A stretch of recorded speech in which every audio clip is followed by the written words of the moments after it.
Alors, Boker Tov, on va démarrer. Donc on va faire le shiur pour la Refoua Shelema de Ethan Emmanuel Ben Betty Grassa. Alors, c'est quoi le... J'ai pas suivi le débat. Comme ça, Le Lechatchila, il sert à quoi dans le Rédempteur? À la fin, Sur la Mishnah, il nous laisse. En Mesarachin Ba'en Lechatchila. C'est ça? Ouais. À la fin, toute dernière ligne. Veron Mecharachin Kede Katane En Mesarachin Ba'en. Deux points. Lechatchilahu. Alors, ok. Donc, on avait posé une question. Nous, on a dit, pour expliquer ça, je suis obligé un peu de reprendre. Donc, on avait expliqué que on a deux enseignements. Le premier enseignement, c'est notre Mishnah à nous, qui disait qu'on ne peut pas mettre des bottes on va dire, de bois sur un sra pour faire le sra. Premier enseignement. Deuxième enseignement, on ne peut pas creuser dans la paille pour faire une souka. Et on a deux interdits. Interdit de la Torah, Taaseh Velomina Asui, et un interdit des Chachamim, Xerat Otsa. Rabbi Yaakov, il est venu, il a dit, je connais ces deux enseignements, je connais les deux interdits, mais je ne sais pas quel cas correspond à quel interdit. Il a répondu Rabbi Yossi, je crois. Rabbi Chaya Baraba, Rabbi Yochanan. Rabbi Chaya Baraba, pardon. Donc il a répondu, non, c'est très simple. On a un autre enseignement du même Rabbi Yochanan que tu as cité, où déjà c'est explicite. Et Rabbi Yaakov, il ne connaissait pas ces enseignements. Il dit voilà, comme ça il faut comprendre qu'en réalité, notre Mishnah à nous, qui nous dit que lorsqu'on met des bottes sur le toit, il s'agit de quelqu'un qui les met pour faire une souka. Lui, il les met pour faire une souka. Et comme il se peut qu'il y en ait d'autres qui le mettent non pas pour faire une souka, mais parce que c'était aussi la manière de les faire sécher, et qu'ils ne les mettent pas pour faire une souka, et que dans ce cas-là, ça sera un interdit de la Torah, si eux ils ne le mettent pas pour faire une souka. Ça, c'est le nazouï. Donc il y a Gzerat Otsar, même pour celui qui l'a fait en pensant faire comme il faut une souka. Donc lui, à la base, d'après la Torah, c'est un frère qui est valide, mais les Chachamim, ils l'ont interdit pour ne pas faire fauter les autres. Ça, c'est premier cas. Deuxième cas de la paille, en réalité, vu qu'au moment où tu vas creuser, en même temps que tu vas former ta souka, en même temps tu vas former ton srar, donc c'est assez Velumnasoui. C'est un srar qui se forme de lui-même. D'accord? Et ça, c'est assez Velumnasoui. Donc Rabbi Yaakov, il serait content, super, j'ai compris. Maintenant, Gomara, elle pousse le raisonnement un peu plus loin, elle dit, mais qui te dit, quel indice tu as dans la Mishnah, que celui qui a fait ce srar dans la Mishnah, il l'a fait comme il fallait, et qu'on lui a interdit pour les autres. Peut-être qu'on parle d'une personne, on relit dans la Mishnah, Chavile Kaj, Chavile Tzim, Chavile Zradim, En Mesachechin Baen. Peut-être pourquoi En Mesachechin Baen? Parce que lui, il l'a mis. On parle directement du monsieur qui l'a fait pour les faire sécher. C'est de lui dont on parle. Et donc, son interdit à lui, c'est plus pour les autres, c'est pour lui-même, c'est déjà de la Torah. Et à l'inverse, le cas de la paille, peut-être que tu pourrais dire que comme nous, tout ce qu'on a dit à Sevelomina Asouï, c'est quand le srach il vient, c'est quand le srach il vient avant les murs. En gros, c'est ça. Mais là, le srach et les murs ils viennent en même temps. Peut-être que c'est pas un problème, peut-être que c'est Xeratotsar. Et que d'après la Torah, ça serait valable. Qui t'a dit, comment tu sais, comment Rabbi Chia et comment même Rabbi Yochanan, qui est la source initiale, il sait que puisque les deux façons sont expliquées, on peut les expliquer de la même manière. Donc comment il a pu savoir que c'est comme ça et pas autrement? Réponse de la Gemara, donc on en arrive à la dernière ligne.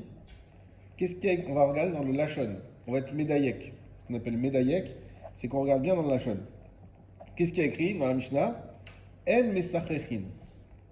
En Mesachechin, ça veut dire on ne doit pas faire comme ça. Alors que dans la deuxième braïta, qu'est-ce qu'il y a écrit? Enasuka. Enasuka. Quelle différence entre En Mesachechin et Enasuka? Et bien comme ça on t'explique. En Mesachechin, ça veut dire il ne faut pas faire comme ça l'Echatchila, mais si tu l'as fait, ça reste valable. En Mesachechin, c'est un lachon, et ça on l'a vu plusieurs fois même dans la halacha. C'est-à-dire que quand on te donne un lachon de l'Echatchila, c'est il ne faut pas, ça induit que si tu l'as fait, c'est valable. On t'a pas dit ce que tu as fait, c'est rien. On t'a dit, faut pas le faire. C'est pas bien. C'est pas bien, mais c'est valable. C'est pas faux. Donc c'est Xeratotsar. Donc c'est Xeratotsar. C'est valable, c'est bien que la Torah elle le permet, donc c'est Xeratotsar. Alors que dans la paille, ça qu'on a deux preuves. Il aurait suffi d'une des deux déjà, mais on a deux preuves. Dans chacune, il y a écrit Ena Souka, ça veut dire c'est Ena Souka. Il faut pas le faire. C'est Ena Souka. Ena Souka, c'est clair que déjà d'après la Torah, c'est plus une Souka. Et donc c'est comme ça qu'on a pu interpréter que dans notre canou, dans notre Mishnah, on parlait d'une personne qui avait fait comme il fallait à la base, sauf qu'on l'a fait, mais il dit non, ce que tu induis les autres en erreur. Ça a répondu à ta question? Ok, super. Bon, Rachel. Donc, voilà, donc la semaine dernière, effectivement, on a pris le temps de bien revenir sur ce Inyan. Et donc, on n'a pas avancé. Et on va avancer, donc, aujourd'hui. On va reprendre ce qu'on avait déjà fait sur les flèches et on va continuer. Donc, Amarav Yehuda, Amarav. Donc, la troisième ligne, à la fin de la ligne. Excusez-moi pour la toux. Rav Yehuda, il a dit au nom de Rav. Sracha, Bachitzin, Zecharim, Kshera. Benekavot, Psula. Celui qui fait son srach avec des bâtons qui sont destinés à faire des flèches. Lorsque ce sont des bâtons masculins, c'est permis. Féminin, c'est interdit. On a expliqué déjà, mais je l'explique rapidement. Donc, bâton masculin, c'est un bâton qui est en forme de pointe au bout. Et donc, la flèche, le fer, il a un trou dedans. Et il vient se mettre comme ça. Féminin, c'est l'inverse. Le bâton, il est creux. Et la flèche, elle a une pointe. Et c'est la flèche qui s'enfonce. Exactement. Quand c'est un bâton masculin, on peut faire le srach avec. Quand c'est un bâton féminin, on ne peut pas faire le srach avec. Pourquoi? La Gemara dit Zecharim, Kshera, Pshita. Le fait que les pointes masculines sont permises, c'est Pshita, c'est évident. Pourquoi c'est évident? Parce qu'il n'y a aucune raison de l'interdire. On rappelle qu'il n'a pas été encore formé en tant que flèche, donc c'est pas un keli. C'est bien quelque chose qui vient du sol, c'est du bois. Donc il n'y a aucune raison d'interdire. Pourquoi tu me dis, tu sais, les flèches masculines, elles sont permises? Bah évidemment, pourquoi pas? Maok de Tema, Nixor Zecharim, Atu Nekevot, Kamashmalan. En réalité, on te l'a dit, parce que tu aurais pu croire qu'on a fait une Xéra sur les Zecharim à cause des Nekevot. Et le Kamashmalan que non. Donc on t'exclut cette pensée-là. Ce qui veut dire que les fléchettes féminines, pourquoi c'est évident qu'elles ne sont pas bonnes? Parce qu'elles sont creuses. Elles sont creuses et donc elles sont un keli. Et comme elles sont un keli. Non, elles sont un keli, c'est un keli. Les flèches féminines, c'est un keli. Puisqu'elles peuvent récupérer quelque chose. À partir du moment où il y a un objet qui est en forme, où on peut le remplir avec un liquide, ça s'appelle un keli. Donc c'est un keli, donc c'est pour ça qu'on ne peut pas les mettre. Et on aurait pu croire, effectivement, si tu dis aux gens, on voit des gens qui mettent leurs flèches sur leur bâton de flèche pour faire le srach, et toi tu dis, ah ça tombe bien, moi aussi j'avais préparé, je vais d'abord les mettre en srach et j'utiliserai l'année après Soukot pour faire des flèches. Peut-être que tu vas pas voir que c'est des bâtons masculins ou féminins, tu vas pas faire la différence, donc tu peux être en train d'être trompé. On aurait pu croire que les Chachamim ils ont été gozer. Le Chidouche, non, ils n'ont pas été gozer, et donc on peut utiliser des fléchettes masculines. Marmar, Menekevot Psula Pshita. A l'inverse, le fait que les bâtons de flèche féminins soient psulim, c'est Pshita, c'est évident, parce qu'on a comme on a dit, c'est un bet qui boule. Maou de Tema, bet qui boule et assoul, les malotes, loch me qui boule, kamash malad. Tu aurais pu penser, qu'est-ce qu'on appelle un bet qui boule? Bet qui boule, c'est-à-dire c'est un récipient. Maintenant, un récipient qui est fait pour être rempli. Alors évidemment, quand on dit rempli, pas rempli d'eau ou de vin, ça c'est le principe d'un récipient. Mais qui est fait, on va dire, pour être bouché. Parce que ce bet qui boule là de la flèche, il n'est pas fait, hein, c'est induit un peu en erreur le terme rempli, il n'est pas fait pour être rempli, justement, il est fait pour être fermé, bouché. Puisqu'on va mettre la pointe de la flèche en fer dedans. Donc sa seule utilité, c'est de ne pas être un bet qui boule. Ça veut dire de recevoir, mais pas du liquide. recevoir la flèche et comme ça il va rester toute sa vie. Donc, Ouais, ça veut dire la flèche féminine dans cet état-là, c'est un état intermédiaire, quoi. Ça veut dire elle attend juste qu'on la finisse, qu'on vienne la boucher avec, avec c'est pas que c'est un état intermédiaire. Ça C'est donne son au contraire. utilisation. Alors, ça donne un côté pour la permettre, comme tu dis, parce que c'est pas encore une flèche. Ouais, c'est ça. Ça c'est l'état de base qui est commun au masculin et au féminin. C'est comme c'est pas encore des flèches, on peut faire un strach avec, sinon on peut pas.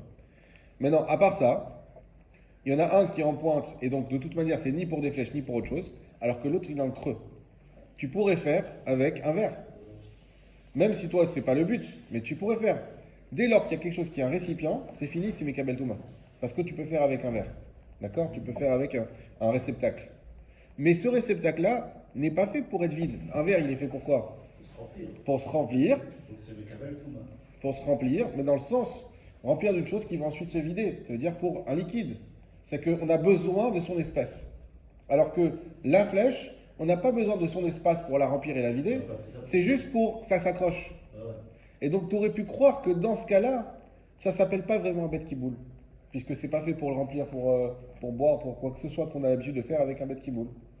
Et donc la Gemara, elle avait besoin de te préciser, attention, dans ce cas-là, même si c'est vrai que c'est pas une situation qui est particulière du bête qui boule, qui est l'inverse du bête qui boule, parce au contraire on va le fermer, malgré tout, ça reste un bête qui boule. Et donc si ça reste un bête qui boule, c'est Mekabel Touma. Comme un bête qui boule, souille les blocs, l'eau chaude.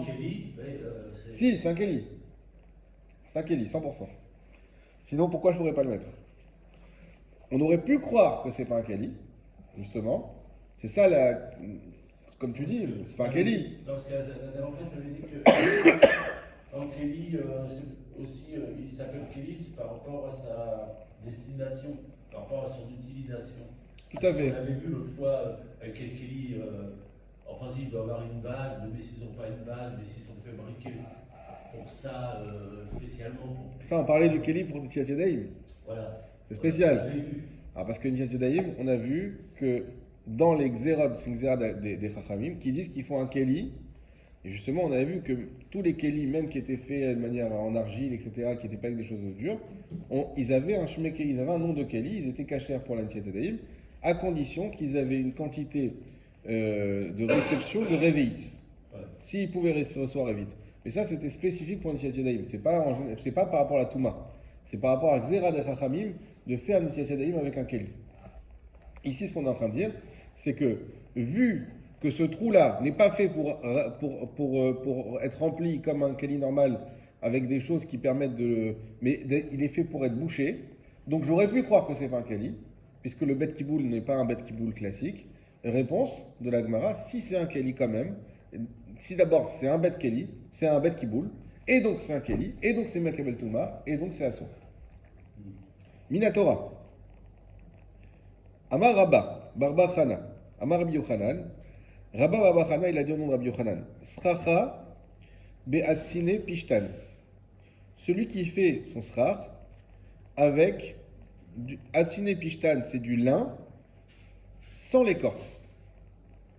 Soula, c'est pas soul. Donc un lin qui est déjà travaillé, c'est pas soul. Pourquoi? Parce que c'est Mekabel Touma. Ça, il a été travaillé. Donc on voit que quand on parle de Mekabel Touma, c'est pas forcément un Kelly vraiment poussé, hein? C'est pas forcément un réceptoire. Enfin, Un réceptacle, pas forcément. Mais c'est aussi une sorte de matière première, mais qui a déjà été travaillée. Donc tu as des fils de lin, c'est fini, c'est Mekabel Touma. Ok? Et la flèche, elle n'est pas travaillée, la flèche. Elle n'est pas finie, comme tu as dit tout à l'heure. Non, mais la flèche masculine. Elle est quand même pas finie. Le but, c'est pas d'utiliser le bois, c'est d'avoir un fer qui Et va. là, le pishtan non plus, il n'est pas fini. Tu veux dire, t'as enlevé l'écorce, mais c'est énorme, tu ne peux pas encore faire un pantalon avec ça. Si. Parce qu'on a l'impression que dès qu'il a commencé à être travaillé. Alors, on va répondre tout de suite à ta question par la suite.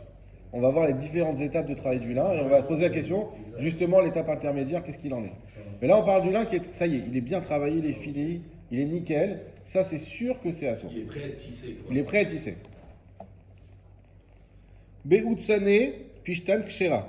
Du Utsane Pishtan, c'est du lin avec l'écorce. Donc un lin qui est brut, totalement brut. Donc on va d'une extrémité à l'autre pour l'instant. Le lin qui est totalement prêt, c'est sûr qu'il ne s'est pas saoul. Le lin qui est totalement brut, c'est sûr que c'est cachère.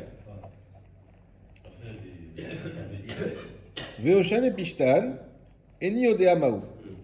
Par contre, Oshan et Pishtan, qui est une étape intermédiaire, on va voir tout de suite laquelle, Eni Odea Maou. Je ne sais pas ce qu'il en est. L'auteur se pose la question. Veoshan et Atzman. Veoshan et Atzman Eni Odea. Manafshar. Et ce qu'on appelle l'étape intermédiaire, même ça, je ne sais même pas exactement de quoi il s'agit. On va comprendre pourquoi. Parce qu'en réalité, il y a deux étapes intermédiaires. Donc ça veut dire, l'étape de finale, je sais que c'est assaut. L'étape primaire, brute, je sais que c'est permis. L'étape intermédiaire, je ne sais pas. Et sur l'étape intermédiaire elle-même, en réalité, il y en a deux des étapes intermédiaires. Lesquelles? I daika velonafitz. Si le lin, il a été daika frappé, velonafitz, mais pas encore peigné. Ushna karile, est-ce qu'il s'appelle aussi Ushna? Qu'on a dit juste avant, je ne sais pas c'est quoi ce qu'on appelle Ushne, pardon. Ushne karile. Aval, tere, velodaike. Par contre, s'il a été trempé et pas encore frappé, Usne karile. Alors peut-être qu'il est appelé Osne. Donc Osne, c'est encore une autre étape. Je traduis, après on va expliquer. Odilma, ou peut-être, très velodaike, s'il est frappé, mais pas encore trempé. L'inverse, non? Très trempé, pardon, velodaké, pas frappé, Khazak. Nami Ushne Karile, peut-être que ça aussi ça s'appelle Ushne. Ok? Donc on va reprendre la logique. Comment ça se passe? On va apprendre comment on travaille le lin. Le lin, on le prend, il est brut, il est avec une écorce. Ensuite, on le fait tremper pendant un certain temps, ce qui va ramollir l'écorce. Ensuite, on le peigne pour enlever l'écorce. Ensuite, il est prêt. Et taper, c'est où ça taper? Il y a tapé aussi, Nachon. Ça doit être. On a Indaika, Peut-être d'abord on le tape et après on le Velo peigne. Nafit. Oui, on le tape pour le Il est Daika, faciliter justement. il est frappé et pas peigné. Nachon. Donc c'est Trempé, frappé, peigné. peigné. Trempé, frappé, peigné. Khazak. Faciliter leur Voilà, donc ça ce sont les les trois étapes. Trempé, À frappé, partir de quand on peigné. dit que. Alors maintenant, on te dit, quand il est brut, ok. Maintenant, quand il est trempé, mais pas encore frappé, est-ce que c'est ça qu'on appelle une étape intermédiaire? Et quand il est frappé, mais pas encore peigné, peut-être que c'est ça l'étape intermédiaire. On a un doute sur deux. Maintenant, quand il est peigné, ça c'est l'étape finale. Donc il n'y a pas de problème. Donc la question c'est qu'est-ce qu'on appelle l'étape intermédiaire? L'étape intermédiaire, déjà elle-même, je ne sais pas si c'est permis ou c'est assaut. Et à part ça, même l'étape intermédiaire, la définition, je ne sais pas, est-ce que c'est, en gros, est-ce que c'est avant qu'il soit frappé ou après qu'il soit frappé? C'est ça qu'on appelle l'étape intermédiaire.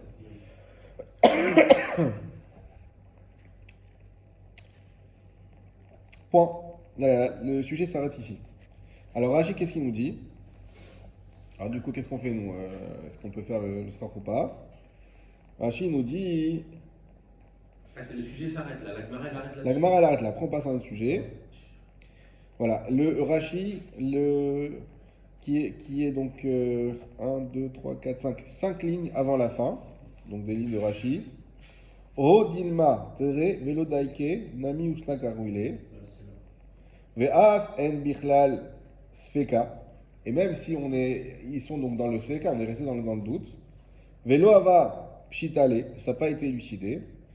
Les ashkir et la bedelo tre velo daike. Velo ava pshitale les ashkir. Et donc on n'a pas pu officiellement rendre cachère. Et là, bedelo tre velo daike. Si ce n'est, tant qu'il n'a pas été ni trempé, ni frappé. Donc on va à la fomba. Il faut qu'il soit brut quoi. Voilà. Rachid, ce qu'il nous dit, parce que effectivement, si on reste comme ça, on reste sur notre fin, il nous dit voilà, donc le lin en gros, brut c'est bon. juste brut. Au milieu, il y a un doute, ça fait que de Oraïta, la fomba. Et à la fin, quand il est prêt, c'est sûr qu'il n'est pas caché. À ce moment-là, tu peux le tenir avec tous les trucs végétaux. Quoi. Dès qu'il a été travaillé, c'est un problème. Oui, C'est ça. exactement. Après, il faut réfléchir. Faut réfléchir. Du coup, tu peux appliquer ça.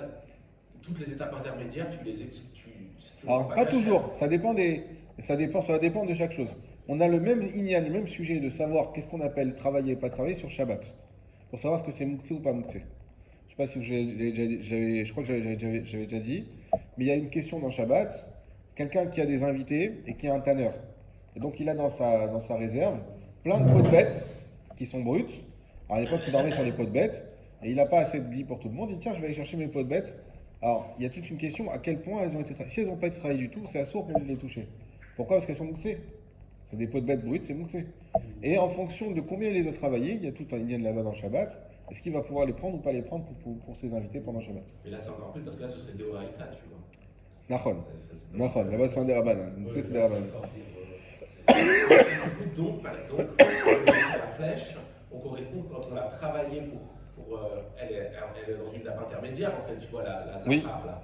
On considère que ça, c'est pas travaillé. Exactement. Exactement. Ou alors c'est travaillé, mais Là, en tout cas, ça ne rend pas. peut-être que la différence avec la flèche, c'est qu'il manque carrément un morceau de la flèche. Voilà, c'est ça. Donc, Ça veut dire qu'il manque le fer, qui est carrément quelque chose d'extérieur en plus. Alors que là, le lin, tout y est. C'est juste qu'il manque une étape de travail sur lui-même, mais le chomer, il est là. Donc c'est peut-être ça. Maintenant, moi, je vous pose une question que je me suis posée quand j'ai eu Segmara. Est-ce que ça ne vous pose pas une énorme question sur ce qu'on fait aujourd'hui? par rapport aux roseaux, etc., on les égalise avant de les poser, par exemple, sur le toit. On met des trucs déjà travaillés aujourd'hui. C'est plus ou moins On met travaillé. aujourd'hui. Mais qu'est-ce qu'on met aujourd'hui en général? On met des roseaux. Avec quoi ils sont tenus les roseaux? Avec du fil de lin. Voilà.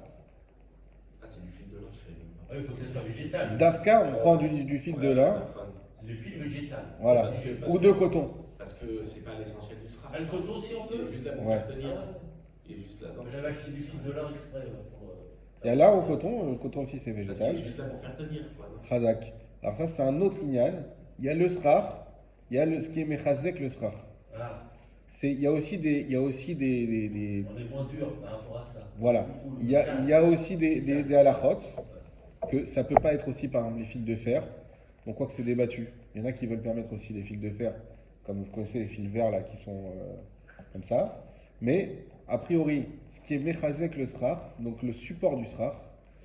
Alors lui, c'est pour ça d'ailleurs qu'aujourd'hui on est mahmir de mettre, si vous avez une souka qui est en plastique ou en fer, de mettre d'abord des bouts de bois Oui. avant de poser le srar dessus. C'est ce que j'avais fait. Et pourquoi on fait ça? Ça c'est le sommaire du srar. Faut pas que ça soit C'est pas le srar directement lui-même. sur le- Alors, il ne faut pas que ce soit le directement parce plastique, que le fer. même sur ce qui supporte le srar, c'est une marque loquette. Est-ce que ça doit être comme le srar ou pas?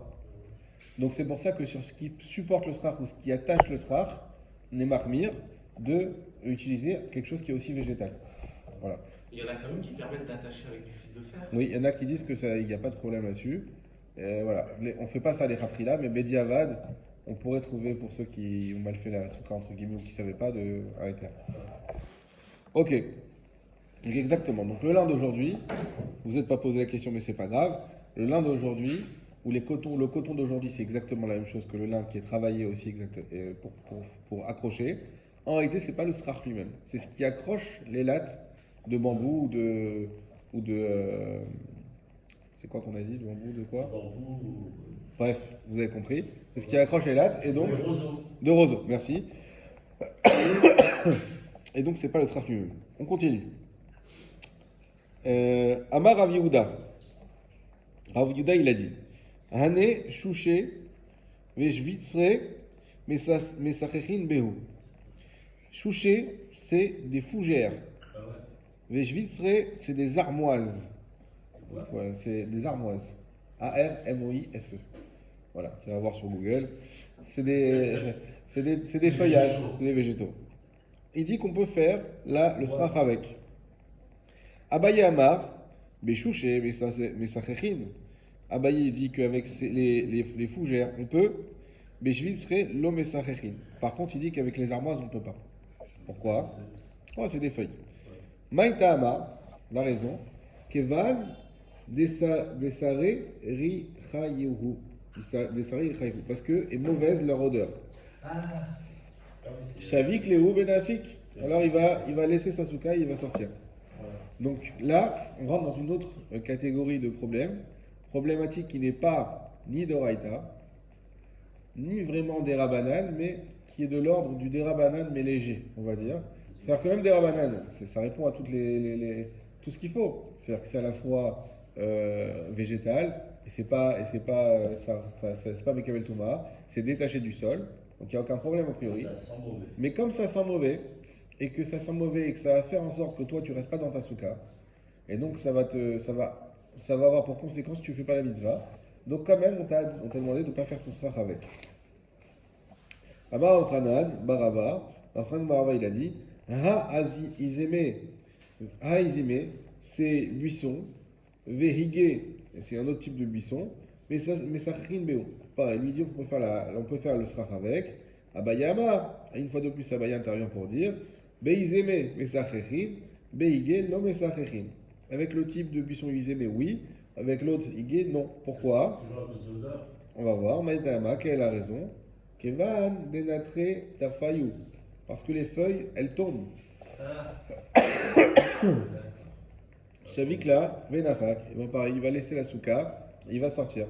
Donc on retrouve le même raisonnement de dire que finalement, on va pas te faire une liste exhaustive de tout ce qui est dérangeant, mais dès qu'il y a quelque chose qui est dérangeant dans une souka, l'odeur, ça tombe, je ne sais pas ce qu'on peut trouver d'autre. Dans tous les cas, il ne faudra pas faire le srach avec, parce qu'à cause de ça, ça va nous empêcher de pouvoir faire la mitzvah comme il faut et de rester dans le soukha. Amar Rav Gidel, Amar Rav Gidel l'a dit au nom de Rav. Hay afukta et dikla, mais c'est un beu. Ces feuilles de palmier, on peut faire avec le srach, afalgav de agidé, même si elles sont en comment on dit? En bouquet, exactement. Afalav d'agdé, même si elles sont en bouquet. Agad bidé shamaim lo shme agad. Un bouquet qui est fait par le ciel, ça ne s'appelle pas un bouquet. Afalgav de naturel, exactement. J'ai expliqué après. Afalgav de hadar agid leu agid bechad. Même si après, lui il fait un seul bouquet. Lo shme agad, ça ne s'appelle pas un bouquet. Alors c'est quoi le cas effectivement? Alors, je ne vois pas à quoi ça correspond, mais il semblerait qu'il y ait des feuilles au niveau de la base des palmiers. Il peut y avoir des plantes voilà, qui poussent déjà en bouquet, c'est-à-dire chaque feuille est déjà reliée entre elles. Voilà. Donc déjà, ça c'est bidé chaïm, c'est comme si c'est naturel, donc c'est pas problématique. Alors si toi pour les porter, tu vas faire un nœud au bout, parce que c'est lié en bas, sinon ça va faire comme ça va être compliqué. Tu fais un nœud au bout et ça te fait une botte, comme on avait vu qui était à sourd. Vu que là, de base, c'est une botte qui est bédé chamaïm, même si tu fais un nœud au bout, ça ne s'appelle pas un bouquet, et c'est permis de faire comme ça. Alors, il y a un rachis intéressant. Afukta de dikla, donc c'est ces feuilles de palmier. Motsa hadekel, keshiu samouk le karka. Donc, ça sort du palmier, et c'est samouk la karka, donc c'est vraiment au niveau de la terre, à côté du palmier. Yotsebo. Dokranim, harbe, saviv. Ça sort beaucoup de feuilles tout autour. Donc, c'est la définition de ce bouquet naturel, effectivement, qui vient de la terre du palmier. On continue.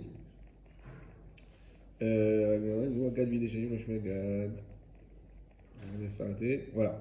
Amar Rav Chizda, Amar Ravina. Rav Chizda, il a dit au nom de Ravina, Barshila, le fils de Shila, Hane, Doukre des Canet.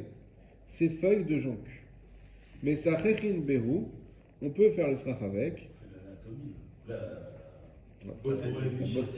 Voilà. Afalgav deagide ninhu. Même si ce sont des bouquets. Pourquoi? Pareil. Agad bide shamaim losh me agad. Un bouquet qui est naturel, ça ne s'appelle pas un bouquet. Afalgav de hadar agideu. Même si après, moi j'en ai fait un bouquet.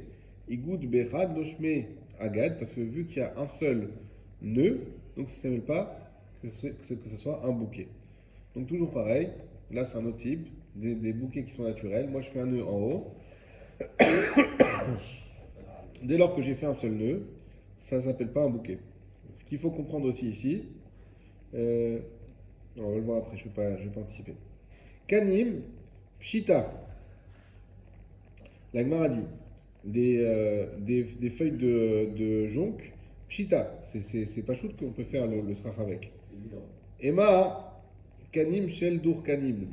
Mais j'aurais dit des kanim shel dur kanim, donc des. Attendez, excusez-moi, j'ai sauté quelque chose. Tanya Namiachi. On a aussi une braïta qui va dans le même sens, qui nous dit comme ça. Kanim, Vedor Kanin, Vesachim Baen, des jonques et des. Dorkanim, des plantes qui sont épineuses. Mais Vesachim Baen, on peut faire le srach avec. Kanim Shita, bah, les jonques, c'est évident. Et ma Kanim chez le Dorkanim.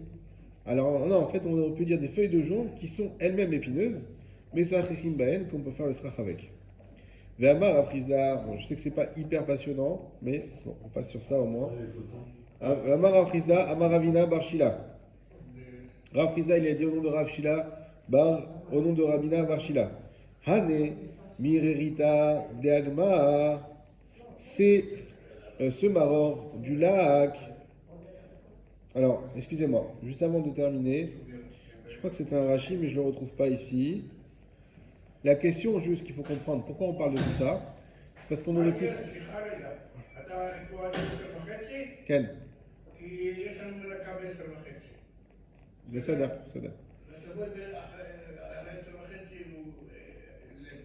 תאמר לה שיש הרבה לכלוך שמה, איפה אני יושב? יש הרבה. Alors, en fait, c'est quoi le sujet? Le sujet, c'est que peut-être que les Chachamim, ils auraient quand même interdit ça. Même si Deoraita, c'est pas considéré comme un bouquet. Mais pourquoi ils auraient interdit? Parce qu'ils disent, bah, si on voit que les gens ils font avec des bottes comme ça, on peut faire toutes les bottes. La réponse, c'est un Rashi, je vous le retrouverai pour la semaine prochaine. C'est plus que ça. C'est que ça, ce sont des types de végétaux qu'on ne fait pas sécher sur les toits. Ah oui, en plus. Donc ça veut dire qu'il n'y a personne qui va se dire, ah, il met des joncs, moi mes joncs que je fais sécher, je vais les laisser. Mais toi tu fais jamais, ça n'existe pas de faire sécher des joncs. Donc vu que les gens ils font pas. Alors si tu vas me dire oui, mais peut-être qu'il va mettre des bouquets et que moi mes bouquets de bois, que oui je les fais sécher, je vais me dire ah c'est permis parce que lui il a mis des bouquets de joncs. Exactement. C'est trop rachok. Les Chachamim ils n'ont pas fait de déclaration sur ça. Ok, on continue. Donc, Amar Afrizda Amar Ravina Barshila Hane Merarita Dagama. Ce maror qui vient des lacs. Adam Yotse Ben Yedechomato Bapesach. L'homme, il peut se rendre quitte avec ça pour Pessah. Quel rapport avec Sukkot? En fait, c'est Rav Frizda qui a parlé, Rav Frizda qui continue, donc maintenant on parle de Pessah, c'est pas grave. Mais Tivé, on a objecté Ezov. Alors, Ezov c'est quoi? L'Isop. On avait déjà parlé. L'Isop c'était utilisé, bon, évidemment pour la sortie d'Égypte, mais pas que ça, également pour. Quand ils ont fait les linteaux, là. Voilà, ça c'est ce qui est à la sortie d'Égypte, mais également après, chaque fois qu'il y avait des purifications à faire avec la vache rousse, c'était avec cet Isop aussi. Donc on a dit Ezov, c'est l'Isop, mais le Ezop Yavan, mais par contre pas un Ezov qui est Yavan, qui s'appelle l'Ezov grec, mais le Ezov Kourlé, et pas le Ezov bleu, mais le Ezov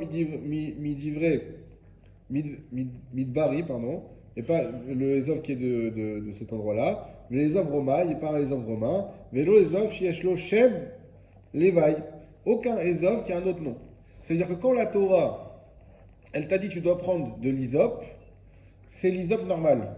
Tous les autres qui ont des noms qui vont avec, c'est pas considéré comme l'hysope que la Torah a sélectionné pour faire la mitzvah, et donc ils sont disqualifiés pour être utilisés. Et alors, pourquoi on nous dit ça? Parce que d'un côté, tu me dis que le maror d'Agama du lac, l'homme il peut l'utiliser pour le maror. Or la Torah elle t'a dit quoi? D'utiliser, c'est que le maror c'est de Oraïta de base. Le maror c'est bien ça, c'est Pessah. Donc le maror c'est de Oraïta.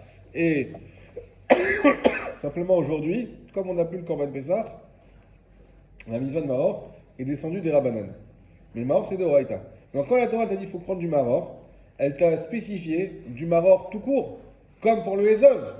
Et le Ezov, on t'a dit du Ezov tout court, ce qui exclut tous les autres types de Ezov. Donc le maror tout court, ça devrait exclure tous les autres maror. Pourquoi on dit que le maror du lac, il est permis? Maror des Gama. Des Gama, il est permis.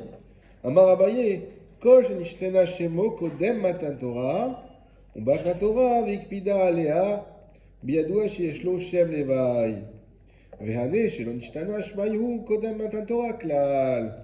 Réponse, non.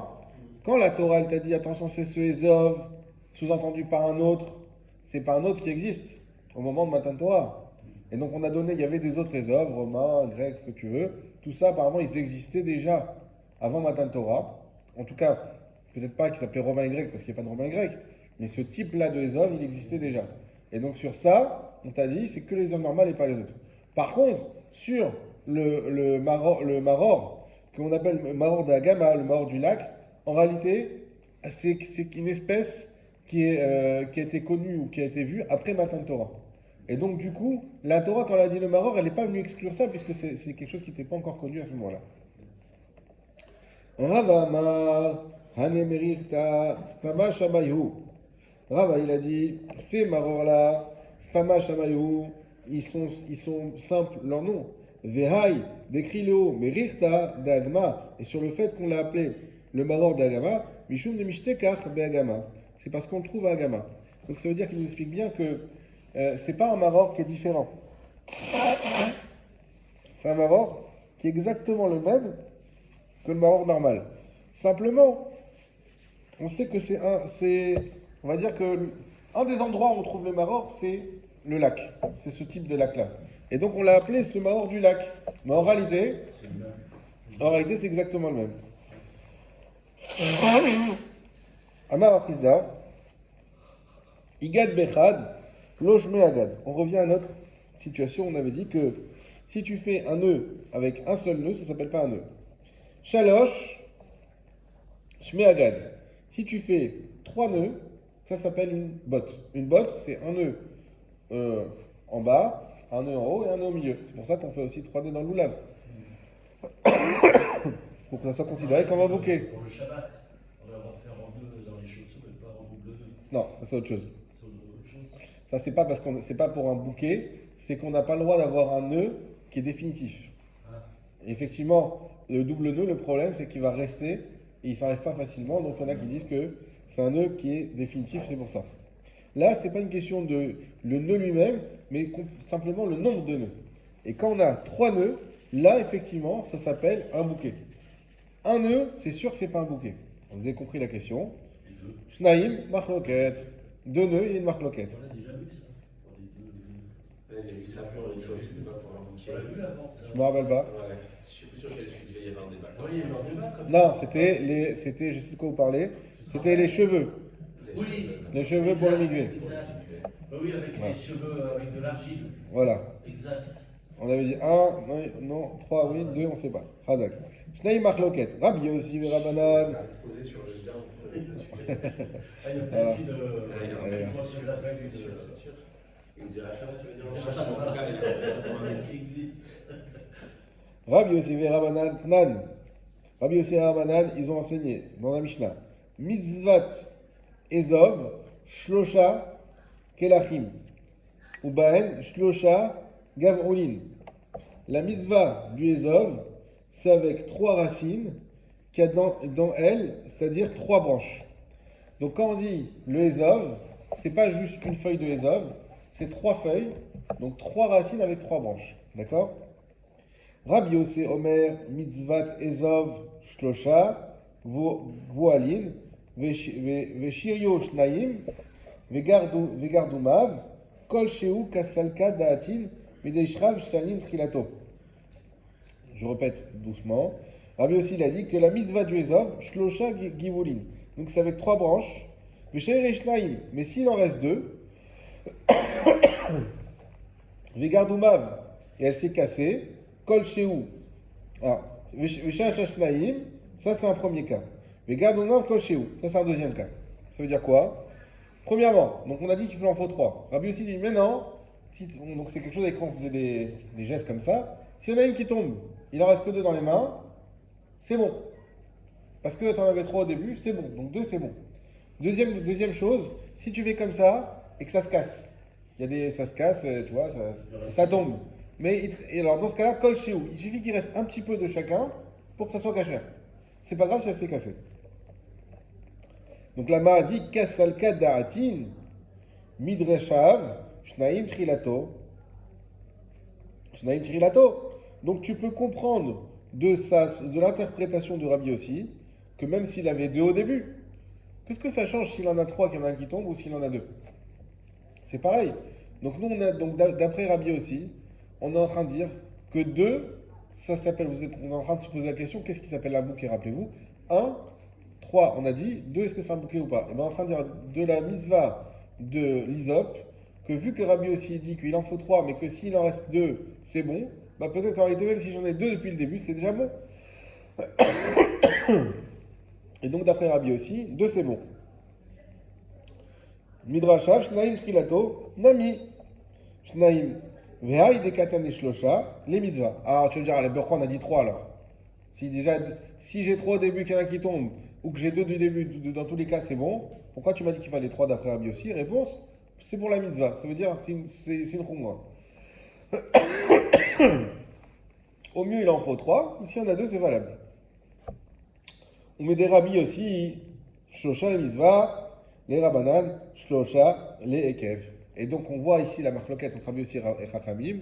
D'après Rabbi aussi, 3 c'est pour la mitzvah, donc c'est le hidour mitzvah on va dire, mais 2 déjà ça suffit.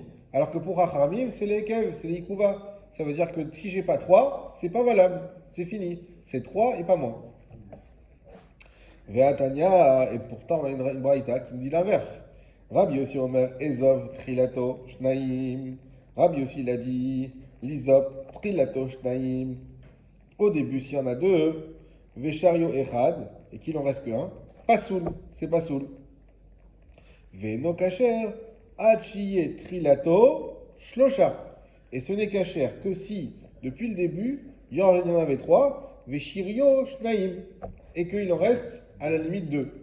Donc on voit que d'après Rabbi aussi, le fait qu'il y en ait 3 au début, ça c'est les Yikuva. C'est nécessaire, c'est obligatoire. S'il y en a un qui est tombé, qu'il en reste 2, c'est valable, mais qu'il y en ait 3 au début, c'est les Yikuva. Donc tu ne peux pas dire que d'après Rabbi aussi, 2 c'est valable. D'après Rabbi aussi, 2 c'est pas valable. Il faut absolument qu'il y en ait 3 au début. Et c'est pas la mitzvah. Et pour les Rabbi aussi, donc on a changé. Et donc d'après Rabbi aussi, Shosha les Ekev.